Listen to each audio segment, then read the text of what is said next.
You want to talk plants?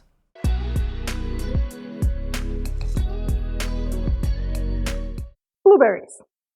Scientific name, genus Vaccinium, a name of unclear origin used for blueberry plants since antiquity. Family, Ericaceae or Ericaceae. Cousins, cranberries and huckleberries.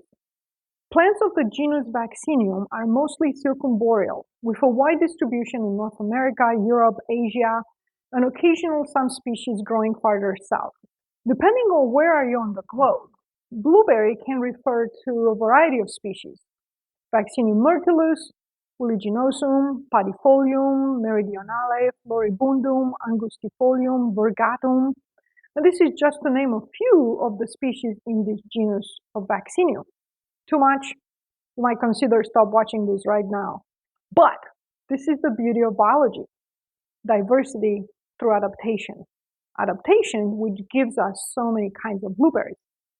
Vaccinium myrtillus, also known as bilberry, grows low to the ground in dense populations on acidic soils in Europe, Asia, Japan, Greenland, Iceland, and Western North America.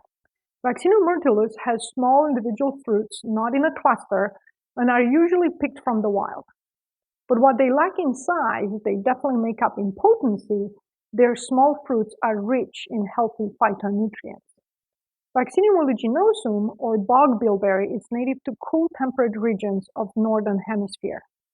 From low altitudes in the Arctic to high altitudes south to the Pyrenees, Carpathians, Caucasus, all the way to the mountains in Mongolia, China, Korea, and Japan, as well as Sierra Nevada and Rocky Mountains in North America.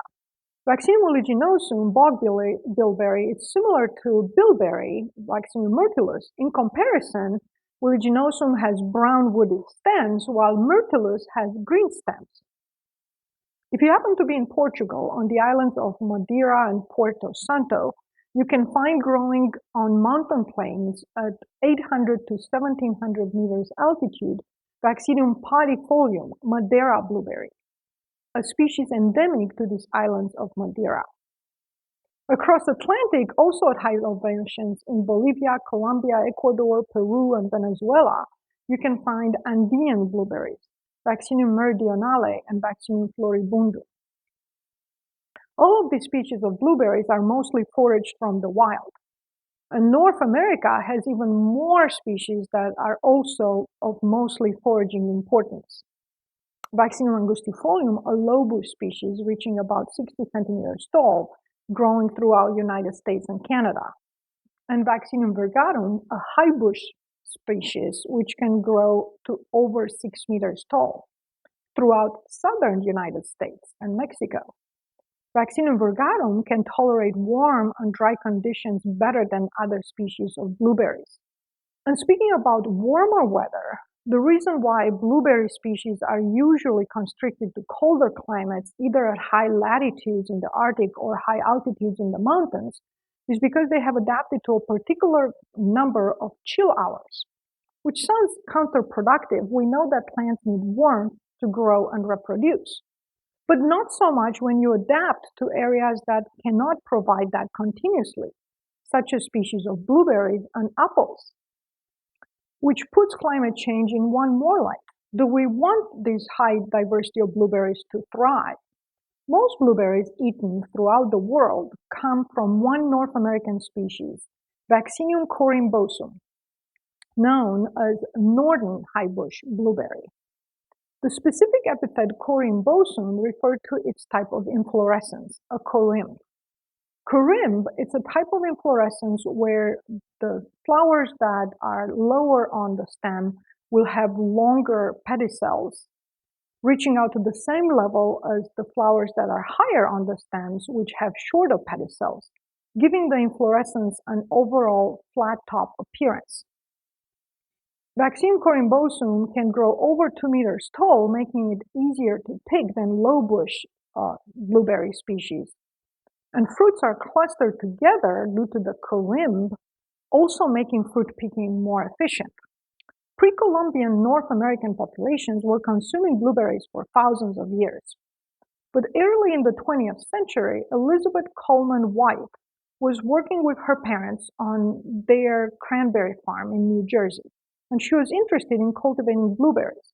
So she offered financial rewards to people that found blueberry plants with unusual large fruit. Later, she reached out to Frederick Colville, a botanist who was studying wild blueberries. These early efforts of cultivating Vaccinium corymbosum led to understanding several aspects of growing blueberries: the importance of acidic soils, and that blueberries do not easily self-pollinate. Blueberries and other members of the Vaccinium plant genus, as well as other members of the Ericaceae plant family, adapted to a very ingenious coevolutionary type pollination, buzz pollination. Buzz pollination uses high-frequency buzzing vibrations to shake off pollen from their otherwise quite protected stamens in their upside-down urn-shaped flowers. Best pollinators for such specialized flowers are bumblebees, wild bees, and honeybees. These early 20th century selection efforts of the best genotypes to use in cultivation led to a doubling in size of the fruit and made blueberries a valuable crop around the world. Vaccinium corymbosum is now cultivated throughout North America, with top producers on the West Coast in Oregon, Washington, California, and British Columbia, in the middle in Michigan, on the East Coast in Georgia, New Jersey, and North Carolina. Vaccinium corymbosum is cultivated in Germany, Sweden, and Netherlands since the 1930s. And Romania started cultivating tall bush blueberries in 2000s and is rapidly increasing production. Vaccinium corymbosum is also cultivated in the southern hemisphere in Peru, Brazil, Chile, Argentina, Uruguay, as well as in South Africa and Zimbabwe, in New Zealand and Australia. So why is everybody growing and eating blueberries, and why should you consider adding more blueberries to your life? Like all berries, blueberries are low in calories, have a low glycemic load, and are a good source of vitamins, antioxidants, and dietary fiber.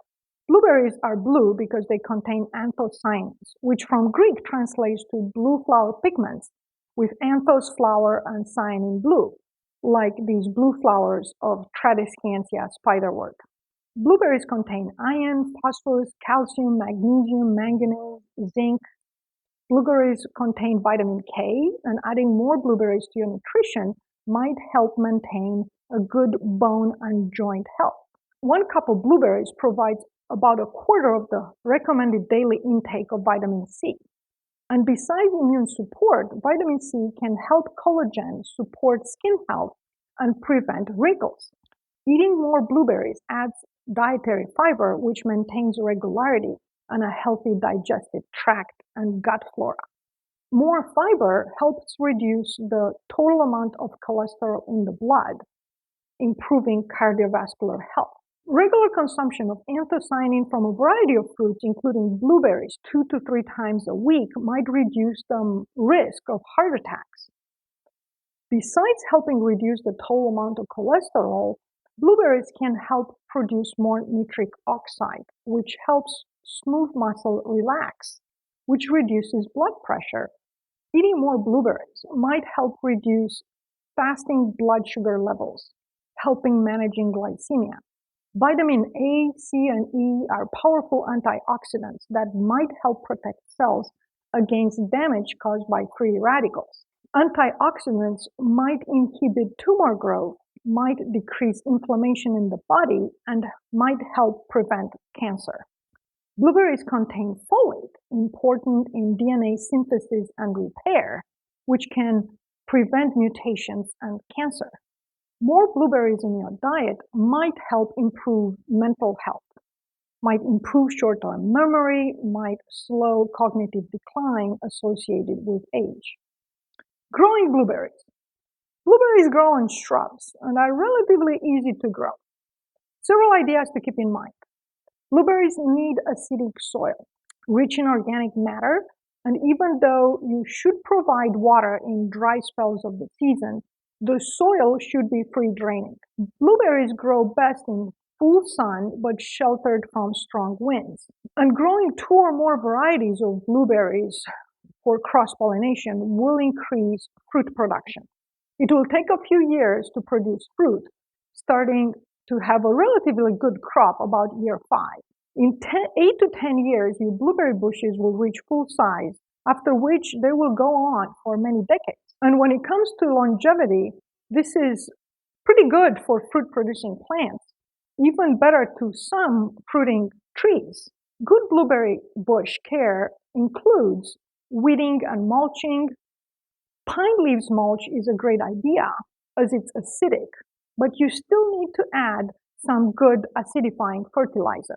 I use Epsoma in spring and fall after I weed and I add more natural mulch.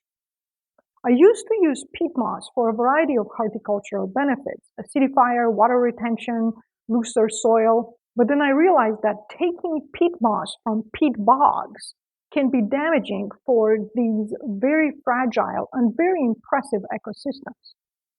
Peat bogs cradle a diverse vegetation that depends on these acidic soil. Unless you know that your peat moss is from areas that do not damage natural peat bogs, I suggest against using peat moss. In the fall, blueberry bushes provide an added splash of beautiful color to the end of the season. In winter, blueberry bushes can benefit from some pruning, mostly to remove dried branches and even some of the older branches that will produce smaller and less fruit the next season.